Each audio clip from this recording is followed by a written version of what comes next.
Masih ingat Devi Cherrybelle? Di Depak dari grup senasib Sarwendah. Begini kabarnya sekarang. Bersama girl band Cherrybelle, nama Aurelia Devi Novianti sempat populer di era 2000-an. Akrab disapa Devi Cherrybelle, dirinya menjadi salah satu personil Cherrybelle yang kala itu diidolakan anak muda.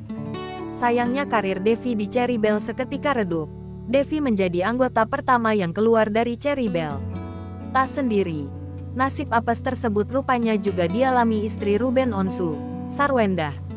Kala itu, Sarwendah dan Devi disebut dikeluarkan dari Cherrybelle.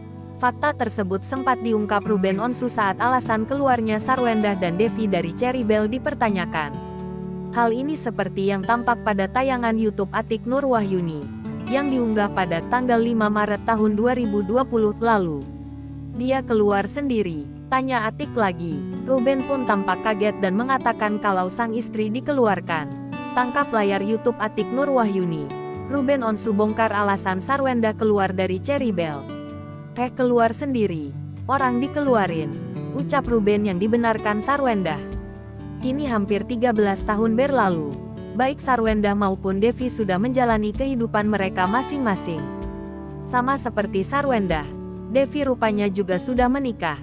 Devi telah menikah dengan Reza Pangalela pada tahun 2017. Tak hanya itu, penampilannya kini sukses mencuri perhatian netizen. Semakin dewasa, Devi kini semakin terlihat cantik memesona.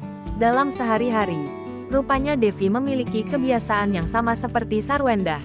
Jebolan Cherrybelle ini rupanya lebih senang tampil natural apa adanya. Tak heran jika Devi pernah lolos dalam seleksi Cherrybelle. Paras ayu wanita 35 tahun ini nyatanya bak artis Korea. Tak jarang Devi berdandan dengan style ala-ala bintang Korea. Rambutnya yang sempat panjang pun menambah sisi anggun pemilik nama lengkap Aurelia Devi Novianti ini.